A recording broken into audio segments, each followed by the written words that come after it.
అయింది. ముందుగా అయితే బిర్యానీ సామాన్లు అయితే రెడీగా పెట్టుకోండి.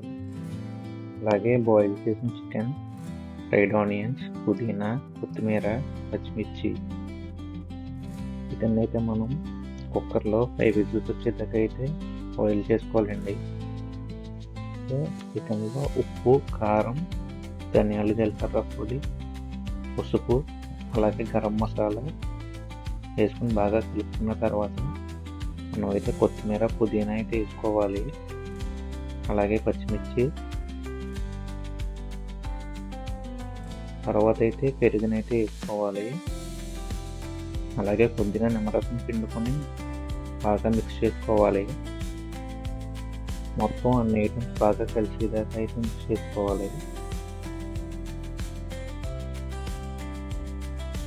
తర్వాత అయితే మనం ముందుగా రెడీ చేసి పెట్టుకున్న ఫ్రైడ్ ఆనియన్స్ అయితే కొంచెం వేసుకోండి.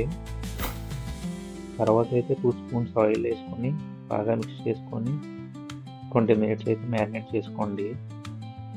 ఈలోపు స్టవ్ ఆన్ చేసుకొని గిన్నె పెట్టుకొని అందులో వాటర్ అయితే వేసుకొని దాంట్లో మనం అల్లం వెల్లుల్లి పేస్ట్, అలాగే కనిపించే బిర్యానీ సామాన్లు అయితే వేసుకోండి.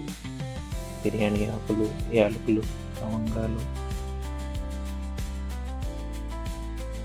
మరాఠీ మొగ్గ, అలాగే కొద్దిగా సాల్ట్ అయితే వేసుకోండి. 2 స్పూన్స్ సాల్ట్ అయితే వేసుకోండి. తర్వాత అయితే మూత పెట్టుకుని వాటర్ అయితే బాయిల్ అవ్వాలి. ముందుగా నానబెట్టిన బిర్యానీ రైస్ అయితే మనం బాయిల్ అవుతున్న వాటర్లో అయితే వేసుకోండి. మనం ఇందాక గిన్నెలో అయితే వేసుకోవాలి. తర్వాత దాంతోపాటు పుదీనా అయితే యాడ్ చేసుకోండి. పుదీనా యాడ్ చేసిన తర్వాత మొత్తం అంతా ఒకసారి బాగా తిప్పుకొని మళ్ళీ మూత పెట్టి ఒక 5 మినిట్స్ అయితే కుక్ అవ్వనివ్వండి.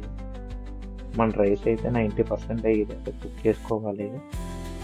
90% అయిన తర్వాత రైస్ని, వాటర్ని సెపరేట్ చేసుకొని మళ్ళీ అదే గిన్నెలో మనం ఇందాక మ్యారినేట్ చేసి పెట్టుకున్న చికెన్ అయితే వేసుకొని లేయర్ కింద అయితే అరేంజ్ చేసుకోవాలి. తర్వాత అయితే మనం ఫ్రైడ్ ఆనియన్స్, అలాగే పుదీనా కూడా యాడ్ చేసుకోవాలి. చూస్తున్నారు కదా, అలా యాడ్ చేసుకున్న తర్వాత ఇందాక మనం 90% కుక్ అయిన రైస్ని అయితే దీనిపైన అయితే మనం లేయర్ కింద అయితే వేసుకోవాలి. మొత్తం అంతా ఈవెన్గా సెట్ చేసుకోవాలి. చూస్తున్నారు కదా, ఈ విధంగా సెట్ చేసుకొని పైన ఒక 2 స్పూన్స్ ఆయిల్ అయితే వేసుకోండి. అలాగే లైట్గా ఇందాక అలాగే పైన కొద్దిగా రైస్ వాటర్ అయితే యాడ్ చేసుకోండి. తర్వాత మైదా పిండిని అయితే ఈ విధంగా కింది చుట్టూరు పెట్టుకోండి. కోసం గాలి బయటకు వెళ్ళకుండా మనం అయితే ఈ విధంగా అయితే పెట్టుకుంటాం. తర్వాత అయితే ఈ విధంగా మనం పైన ఒక ప్లేట్ని పెట్టుకోవాలి దమ్ అవడం కోసం. చుట్టూరు గ్యాప్ ఏమీ లేకుండా ఎయిర్ బయటకు వెళ్ళకుండా మనం అయితే పైన బరువు వాటర్ పెట్టుకున్నాం. ఆల్రెడీ 90% కుక్ అయిన రైస్ కాబట్టి ఒక 15 మినిట్స్ అయితే కుక్ చేసుకోండి. చూస్తున్నారు కదా, అలా ఎయిర్ బయట వస్తూ ఉంటుంది. మన బిర్యానీ రెడీ అయిపోయినట్లే. ఎలా ఉందో చూసేద్దాం పదండి.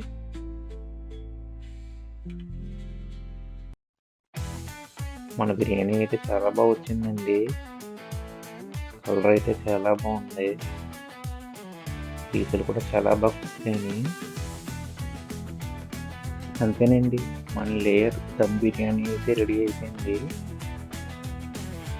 మన బిర్యానీ అయితే చాలా బాగా వచ్చిందండి. టేస్ట్ కూడా కుమ్మేసింది. మీరు కూడా ట్రై చేసేయండి.